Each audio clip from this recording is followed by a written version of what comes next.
கரூர் விவகாரத்தில் வந்து ஆளும் கட்சி டிஎம்கே கட்சி நீதிபதி தனிநபர் விசாரணை ஒரு பக்கம் நடந்துகிட்டு இருக்கு. வந்து அருணா ஜெகதீசன் முன்னாள் நீதிபதி அவங்க ஒரு பக்கம் நடத்திட்டு இருக்காங்க. தவேக தரப்பில் எதிர்கட்சிகள் என்ன கேட்குறாங்கன்னா சிபிஐக்கான விசாரணையை அதை மாற்றணும் அப்படின்னு அவங்க ஒரு பக்கம். இன்னொரு பக்கம் மத்திய அமைச்சர் நிர்மலா சீதாராமன் அவர்கள் வந்து விசாரிச்சுட்டு போயிருக்காங்க. இன்னைக்கு வந்து நடிகையும் எம்பியுமான ஹேமமாலினியோடைய தலைமையில் ஒரு குழு வந்து மத்தியிலிருந்து வராங்க, வந்து அவங்க விசாரிக்கிறாங்க. இதெல்லாம் தாண்டி தாவேக்காவினரே வந்து சிபிஐ விசாரணை வேண்டும் அப்படின்னு சொல்லியிருக்காங்க. அப்புறமா வந்து மனித உரிமை ஆணையத்துக்கு வந்து நீங்க எடுத்து இது விசாரிக்கணும் அப்படிலாம் இந்த பலகட்ட விசாரணை இது போயிட்டு இருக்கும் பொழுது இந்த விவகாரத்தில் ஒரு சார்பாக எதிர் சார்பாக பேசுவதை தாண்டி இங்கு 41 உயிர்கள் அப்படின்றது சாதாரண விஷயம் கிடையவே கிடையாது. மிக மிக முக்கியமான ஒரு விஷயம். 41 பேர் அப்படின் பொழுது அந்த பிஞ்சு நஞ்சு கதறல் சத்தம் எப்படிலாம் இருந்திருக்கும். வந்து அது கோர காட்சியே மனசு அப்படியே உருக்கி எடுத்து வந்து விசாரணை நடந்திருக்கு. உண்மையான குற்றவாளி யாரு அது விசாரணையில் தெரிய வரும். வந்து அதுமாரி செய்தவர்கள் யாரு, உண்மையிலே ஆண்டவனும் இயற்கையும் இதற்கு வந்து ஒரு பதில் சொல்லி ஆகும். நான் திரும்பவும் சொன்னது தான், அது உப்பை தின்னவன் தண்ணி குடிச்சு ஆகணும்ன்ற அது ஒரு பக்கம் இருக்கும் பொழுது தமிழகம் வந்து படித்தவர்களுடைய முன்னேற்றமான ஒரு மாநிலம். வந்து அதிக இளைஞர்கள் வந்து இங்கே படித்த இளைஞர்கள் உலகம் முழுக்க வந்து ஐடி செக்டர்ல தமிழர்கள் இருக்காங்க, வந்து முக்கிய புள்ளிகள் இருக்காங்க. தமிழகம் வந்து ஒரு வளர்ந்த ஒரு மாநிலமா வந்து படித்தவர்கள் மாநிலமா இருக்கும்பொழுது ஒரு வாகனம் வருது, அந்த வாகனத்தில் நூற்றுக்கணக்கானவர்கள் பைக்ல துரத்திக்கிட்டு வரீங்க. வந்து எந்த விதத்துலங்க அது நியாயம்? வந்து இது ஏன் இது உங்களுக்கே தெரியாதா? சம்பந்தப்பட்டவர்கள் தடுக்கலையா என்னன்னு நமக்கு புரியல. அதெல்லாம் தாண்டி குழந்தை குட்டிங்களோட கர்ப்பிணி பெண்கள் சின்ன சின்ன குழந்தைங்க வழி எங்கும் பார்த்தீங்கன்னா வந்து வேல் கொடுக்கறது, செங்கோல் கொடுக்கறது, பூ கொடுக்கறது, அதுவும் குழந்தைங்களை வச்சு பூ கொடுக்கறது.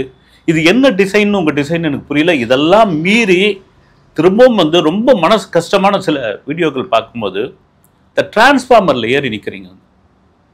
பல பேர் டிரான்ஸ்ஃபார்மர்ல ஏறி நிற்கிறீங்க. வந்து உள்ளே பல இடங்கள்ல இவங்க தான் கேட்டாங்க, தாவேக்காவினர் தான் கேட்டது. வந்து ஆரம்பத்தில் இருந்து கரண்ட்டை கட் பண்ணுங்க, நாங்கள் வரும்போது கரண்ட்டை கட் பண்ணுங்க, கரண்ட்டை கட் பண்ணுங்கன்னு. அப்புறம் கரண்ட் கட் பண்ணதுனால தான் அப்படின்னு ஒரு தார இருந்து பேசிக்கிட்டு இருக்காங்க. இதெல்லாம் மீறி லைட் கம்பத்தில் ஏறது, இதுல ஏறது, டிரான்ஸ்ஃபார்மர்ல ஏறது எந்த அரசியல் கூட்டத்தில் இப்படி பார்த்ததே கிடையாது. வந்து நீங்க என்ன ரசிகரா அல்லது தொண்டரா என்ன மனநிலையில் இருக்கிறீங்கன்னு ஒண்ணுமே புரியல. வந்து இதில் அவர் போன வீடியோவில் பேசுனது மாதிரி தான். வந்து சொன்ன டைமுக்கு கரெக்டாக விஜய் வந்திருந்தால் இந்த அசம்பாவிதம் கிடையாது சாமி. அதை தான் நான் திரும்ப டிஜிபி கூட சொல்லியிருக்காரு. வந்து இந்த இடத்த ஏன் நீங்கள் கொடுத்தீங்கன்னு பல பேர் வந்து கேள்வி கேட்குறாங்க அப்படின்னு. அவங்க கேட்டது வந்து கரூரில் ஒரு ரவுண்டானா, அந்த ரவுண்டானா கேட்ட இடத்தில் பக்கத்தில் ஒரு பெரிய பெட்ரோல் பேங்க், அமராவதி ஆறு, அதுக்கு பக்கத்தில் பாலம் எப்படி இருக்கும் பாருங்க அப்படின்னு. எங்கள் ரோட்டில் வச்சதுக்கே வந்து கரண்ட் கம்பத்தில் ஏறீங்க, இதுவில் ஏறுறீங்க, டிரான்ஸ்ஃபார்மரில் ஏறீங்க, கட்டடத்து மேலே ஏறீங்க, உச்சியில் ஏறுறீங்க, உங்களுக்கு என்ன தோணுதுன்னே தெரியாமல் ஏறிக்கிட்டே இருக்கிறீங்க அப்படின்போது அங்கே ஒரு மிகப்பெரிய பெட்ரோல் பேங்க் இருக்குது. பெட்ரோல் பேங்க்கில் என்னென்ன இந்த பக்கம் ஆறு இருக்குது, அந்த பக்கம் வந்து பாலம் இருக்குது. ஒரு நார்த்தில் கூட ஒரு ஒரு சாமியார் கூட்டம் ஒன்று ஒரு ஆற்றுக்கு நடுவில் நடத்தி என்ன மாதிரியான விவகாரம்லாம் நடந்தது. வந்து அதனால் அங்கே கிடையாது அப்படின்ற பிறகு அவங்க உழவர் சந்தையை கேட்டாங்க. உழவர் சந்தை வந்து ஒரு குறுகலான இடம், வந்து ரொம்ப மோசமாக இருக்கும் அப்படின்போது தான் இந்த வேலுச்சாமிபுரம். இந்த வேலுச்சாமிபுரத்தில் இதுக்கு முன்னாடி எடப்பாடி பழனிசாமி அதிமுகவுடைய ஒரு கூட்டத்தை அங்கே நடத்திட்டு போயிருக்காரு. ஓகே, உங்களுக்கு இந்த இடம் ஓகே வேணாங்க, ஓகேன்ட்டாங்க. 10,000 பேர் தான் கலந்துக்குவாங்கன்னாங்க. அது கூட சில பேர் சொல்லியிருந்தாங்க, ஏங்க 10,000 பேர் சும்மா தாங்க குறிப்பிடுவாங்க, நீங்கள் 20,000 பேர் 50,000 பேர் போட்டால் உங்களுக்கு பர்மிஷன் கிடையாதுன்னு அடிச்சிடுவாங்க, 10,000 பேர் போட்டது தானே. சரி, ஓகே வந்துட்டாங்க. 27,000 பேர் வந்தாங்களா அல்லது 1,00,000 பேர் வந்தாங்களான்னு தாண்டி இந்த மக்களுக்கு எங்கே அறிவு போச்சு, என்ன ஆச்சு அப்படின்ற ஒரு பெருங்கேள்வியாக இருக்கிறது. வந்து இதெல்லாம் மீறி ஏன் விஜய் வந்து இந்த மாதிரியான ஒரு டிசைனை கொண்டு வந்தாரு, இப்படி ஒரு பிரச்சார டிசைனை ஏன் கொண்டு வந்தாரு, ஏன் தாமதப்படுத்துறாரு, ஏன் தாமதப்படுத்தினாரு, அந்த மாதிரியான கேள்விகள். இதையெல்லாம் தாண்டி ஒரு சம்பவம் நடந்திருக்கு, அது விஷயம் தெரிஞ்சிருக்கு, ஒரு கூக்குரல் அழுகுரல் எங்க பார்த்தாலும் கேட்குது. நான் திரும்ப சொல்லதான், ரைட், ஓகே, நான் கரூர்ல தங்குறேன், திருச்சியில் தங்குறேன், பாத்திரம் வருகை நான் பார்த்துறேன், பார்க்காம போய் என்ன எனக்காக விஜய்க்காக வந்தவங்க தானேங்க அவங்க, உங்களை பார்க்க வந்தவங்க தானே அவங்க. யாரும் உண்மையா வந்து யாருக்கும் கையில வந்து 500 ரூபாயோ ஒரு பிரியாணி பொட்டலமோ கொடுத்து கூட்டம் அந்த கூட்டமே கிடையாது. ஒரு நஞ்சானம் குஞ்சானம் அவ்வளோ பேரும் வந்தது உங்களுக்காக தான். நீங்க உலகத்தில் உள்ள அத்தனை செய்தித்தாள்களையும் பாருங்க, வந்து செய்தியா வந்திருக்கு. உலகத்தில் உள்ள அத்தனை செய்தித்தாள்களையும் செய்தியாக வந்திருப்பதற்கான காரணம் என்னன்னா, விஜய் என்ற ஒரு நடிகர் அரசியலுக்குள் வந்தது. அதான் செய்தியா போட்டிருக்காங்க. என்னென்ன பார்த்துக்க, தி அமெரிக்கன் டைம்ஸ், தி நியூயார்க் டைம்ஸ், தி சைனா மார்னிங் நியூஸ், அப்புறம் வந்து கொரியன் நியூஸ், இதெல்லாம் வேர்ல்டில் மிக முக்கியமான பத்திரிகைகள். இவங்க என்ன குறிப்பிடுறாங்கன்னா, ஜோசப் விஜய் சந்திரசேகர் என்கின்ற இந்தியாவின் தென்பகுதியில் உள்ள ஒரு நடிகர் தன்னுடைய சினிமா வாழ்க்கையை வேண்டாம் என்று அரசியலுக்குள் வந்திருக்கிறார். அவர் பரப்புரை செய்யும் போகும்பொழுது இந்த இடத்தில் இந்த சம்பவத்தில் 40 பேருக்கும் மேற்பட்டோர் உயிரிழந்துள்ளார்கள் அப்படின்னு உலக செய்தியாக மாறும்பொழுது அதெல்லாம் விஜய்க்கான ஒரு விஷயம் தானே. உங்களை வச்சுதான் இந்த செய்தியே வருது. இப்போ வேற யாராவது வேற ஏதோ ஒரு கட்சி, வேற ஏதோ ஒரு லெட்டர் பேட் கட்சி அங்கே ஒரு சம்பவம் நடந்ததுன்னா உள்ளூர் செய்தியாக கூட இருந்திருக்காது. அப்படி உங்க பலம் என்னன்னு உங்களுக்கே தெரியலையா? இதெல்லாம் தாண்டி இன்னைக்கு நீங்க சரி விஜய் வரல ரைட்டு, அடுத்த கட்டமா இருக்கிற குஷி ஆனந்த், ஆதவ் அர்ஜுனா, அப்புறம் ஜெகதீஷ், நீங்க தானே கீழே நின்று அந்த வேனை கீழே நின்று ஜெகதீஷ் ஆம்புலன்ஸ் ஃபோன் பண்ணுங்க, ஆம்புலன்ஸ் ஃபோன் பண்ணுனீங்க. அந்த ஜெகதீஷ் யாரு? எங்க எப்படியாப்பட்ட ஆளுங்களை வச்சுக்கிட்டு இருக்கீங்க? வந்து அனுபவ அறிவுன்னு ரொம்ப முக்கியமான ஒரு விஷயம். இந்த நேரத்தில் நான் தயவு செய்து சொல்கிறேன், உங்க அப்பா எஸ்.ஏ. சந்திரசேகர் இருந்திருந்தான்னு வச்சுங்க, இந்த நிலைமையை வேற விதமா கண்ட்ரோல் பண்ணிப்பார். உங்களுக்கு ஒரு பெரும் ஆலோசனையா இருந்திருப்பாரு. எந்த அப்பனும் மகனுக்கு எதிராக எதையுமே செய்ய மாட்டாங்க. எந்த அப்பனும் மகனுடைய வளர்ச்சியில தடையா நிற்க மாட்டாங்க. வந்து உங்களை நான் சினிமா நடிகராக இருந்த காலத்திலிருந்து நான் ஒரு சினிமா நிருபராக நான் பார்த்துருக்கிறேன். நான் விஜய் வந்து உங்களை அங்குலமாக டிசைன் பண்ணி வளர்த்தது வந்து எஸ்ஏசி தான். அதில் மாற்றுக்கிறது கிடையாது. ஒரு 22 வருஷத்துக்கு முன்னாடி ஒரு ப்ரெஸ் மீட்டு, அந்த ப்ரெஸ் மீட்டில் ஆதித்யா ஹோட்டல்னு நினைக்கிறேன். வந்து ஏதோ ஒரு கேள்வி, ஒரு நிருபர் ஒரு சாதாரண கேள்வி, சினிமா ரிப்போர்ட்டர்ஸ் கேட்ட கேள்விக்கு முழுக்குன்னு எழுந்து அந்த ப்ரெஸ் மீட்லேருந்து எழுந்து நீங்கள் போயிட்டே இருந்தீங்க. உங்களுக்கு ஞாபகம் இருக்குதா இல்லையான்னு தெரியல. வந்து அப்போலாம் வீடியோ இல்லை, டெய்லி பத்திரிகைகள், சில வீக்லி மேகசின் மட்டும்தான். வந்து எழுந்து நீங்கள் போயிட்டே இருக்கிறீங்க. அத்தனை பேருக்கு பெரிய அவமானம் ஆயிடுச்சு. அப்போ வந்து நிலைமையை வந்து ஒரு மாதிரி சமாளித்து சமாதானப்படுத்தினவர் வந்து 10 முறை சாரி கேட்டவர் வந்து உங்கள் தந்தை தான். அதன் பிறகு நடந்த ஒரு ப்ரெஸ் மீட்டில் அந்த சம்பவத்திற்காக உங்களை நிற்க வச்சு சாரி கேட்க வச்சார. அந்த சாரியை கூட மெதுவான குரலில் சொன்னீங்க. வந்து எதுவும் சாரின்னு சொல்ல, எதுவும் மனசில் வச்சுக்காதீங்கண்ணா அப்படின்னு சொன்னீங்க. இது நீங்கள் மறந்துருப்பீங்கன்னு நினைக்கிறேன். நான் மறக்கலை. இது காரணம் என்னன்னா, ஒரு தந்தைக்கும் மகனும் 1000 முரண்பாடுகள் இருக்கலாம். உங்களுடைய வளர்ச்சியில், உங்களுடைய சினிமா வாழ்க்கையில் எத்தனை கதை கேட்டு, எத்தனை ப்ரொடியூசர் கிட்ட இது பண்ணி உங்கள் குணத்துக்கு வந்து பக்கபலமாக நின்றது எஸ்.ஏ. சந்திரசேகர். ஒருவேளை அவர் இப்போ உங்கள் கூட இருந்தார்னு வச்சுங்க, இந்த நிலைமையை வேற விதமாக மாற்றிருப்பார். இல்லை இந்த பயணமே தப்பான்னு சொல்லியிருப்பார். ஏன்னா அவருக்கு ஒரு அனுபவம் இருக்குது, தப்பான்னு சொல்லியிருப்பாரு. அதெல்லாம் தாண்டி அவர் மனம் வெதுங்கி ஒரு வார இதழ் கொடுத்த பேட்டி என்னன்னா, ஒரு பாண்டிச்சேரியை சேர்ந்த ஒரு மாஃபியா ஒரு கும்பல் இப்படியே சொல்லியிருந்தாரு, என் மகனுக்கு செய்வினை செய்துட்டாங்க, சூனியை வச்சுட்டாங்க அப்படின்னு. இதெல்லாம் நினைக்கும் போது ரொம்ப திரும்ப அதை ரீவைண்ட் பண்ண வேண்டியதா ஒரு சூழ்நிலையா இருக்குது. வந்து எவ்வளவு பெரிய விஷயம். இன்னைக்கு 1000 பிரச்சனைங்க. அப்பா மகன் வேறங்க. தந்தை சொல் மிக்க மந்திரம் இல்லைன்னு நாங்க வந்து இன்னைக்கு பாத்தீங்களா, கூட இருந்தவங்க பூரா ஓடி போயிட்டாங்க. எல்லார் மேலேயும் ஒரு டவுட் வருது. இப்போ வரதானே செய்யும். இந்த பிரச்சனையை வேற விதமாக பேசும்பொழுது இந்த பக்கம் பார்க்கணும். நீங்க வந்து ஒரு கிட்டத்தட்ட ஒரு 34 மணி நேரம் கழிச்சு ஆதவ் அர்ஜுனா ஒரு ட்வீட் ஒன்று போடுறாரு, ஆழ்ந்த இரங்கல்னு. அப்புறமா பாத்தீங்கன்னா ஒரு 4-5 மணி நேரம் கழிச்சு ஒரு ட்வீட் ஒன்று போடுறாரு. அது ஏற்கனவே பிரச்சனையை பெருசாக்குற மாதிரியான விஷயம். எரியிற நெருப்புல வந்து விளக்கெண்ணெய் ஊத்தினா ரைட்டு, ஒயிட் பெட்ரோல் ஊத்தினா எப்படி இருக்கும்? இப்படியே போனா இலங்கை, நேபாள் மாதிரியான ஒரு புரட்சியை வெடிக்கக்கூடிய சூழ்நிலை வரும் சொல்லி போட்டுட்டு அதை டெலீட் பண்ணியிருக்காரு. மற்றவங்களாம் யார் குரல் கொடுத்தவங்களாம் எங்க போனாங்க? வந்து எங்க போனாங்க? வந்து ஏங்க இது மாதிரி வந்து நீங்க உடனே ஸ்பாட்டுக்கு, நான் திரும்பவும் சொன்னதுதான், போன வீடியோல சொன்ன மாதிரி, ஒரு விஜயகாந்த் இருந்திருந்தால், ஒரு எம்ஜிஆர் இருந்திருந்தால், அரசியல் அப்படித்தானங்க. வந்து ஒரு கலைஞர் தண்டவாளத்துல தலையை வச்சு படுத்தாரு, கலைஞர் கருணாநிதி. அதுல ரயில் வந்துதான் வரலையான்னு அப்பாற்பட்ட விவகாரம். ஒரு இளைஞன் போய் படுக்கிறான்ல, அதுதானே.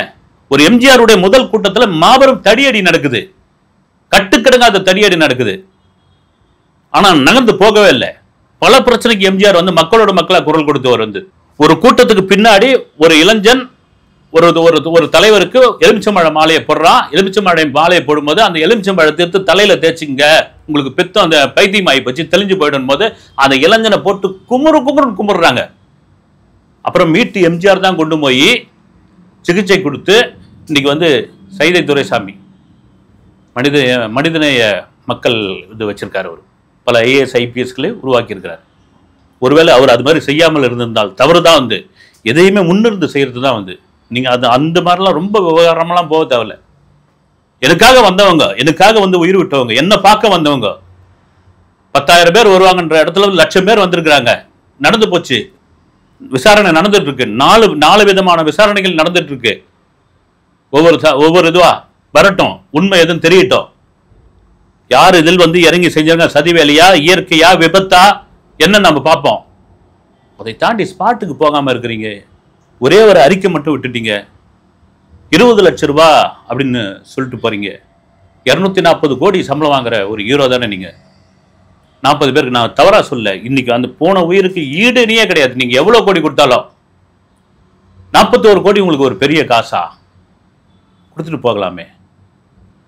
ஏன்னா அவ்வளோ இளைஞர் கூட்டம், அவ்வளோ பெரிய உங்களுக்கு மாஸ் இருக்கும் பொழுது எதுக்குமே ரியாக்ஷன் கொடுக்கறது. அப்புறமா என்ன வந்து திரும்ப தான் சொல்றேன், ஒரு கலைஞர் தண்டவாள தலையை வச்சார், ஒரு எம்ஜிஆர் தடியேறி இது பண்ணாரு. இப்பொழுதே முதல்வர் மு.க. ஸ்டாலின் வந்து மிசா சிறையில் வந்து கடுமையா தாக்கப்பட்டார். வந்து அவங்களாம் நினைச்சிருந்தா அந்த இதெல்லாம் இல்லாம இருந்தா போயிட்டு இருந்தா என்ன அரசியல், இதெல்லாம் அரசியல் இதுதான் கடந்து வந்தாக வேண்டும். வைகோ திமுகவிலிருந்து பிரிஞ்சு வந்த போது அவர் சுற்றியுள்ள ஆட்களுடைய நிலைமைலாம் என்ன ஆச்சு? வந்து இதுதாங்க அரசியல், இதெல்லாம் ஃபேஸ் பண்ணி தான் ஆகணும். இந்த தைரியத்தெல்லாம் நின்றுதான் ஆகணும். உங்களுக்காக வந்தவங்க தான். என்ன ஆச்சு? இன்னும் கூட ஒரு மௌனம் காத்துக்கிட்டீங்க. கோர்ட்ல அனுமதி கேட்குறீங்க. வந்து கோர்ட்ல வந்து அனுமதி கேட்டு நான் கரூர்ல போலாமா போவேடான்னு. மன்சூர் அலிகான் நேற்று, மன்சூர் அலிகான் ஒரு பேச்சே இல்லைன்னா கூட சரிங்க, அவர் வந்து ஒரு சொல்றாரு வந்து, எனக்கு இது மாதிரியான ஒரு வாய்ப்பு இருந்து நான் இது மாதிரி ஒரு பிரச்சாரத்தில் போறேன், எனக்கு ஒரு குறுகலான சந்து கொடுக்குறாங்க அப்படின் பொழுது வண்டியை திருப்பிடா, ஒரு மைதானத்துக்கு வண்டியை திருப்பிடா அப்படின்னு நான் திருப்பி பண்ணியிருப்பேன் நான்.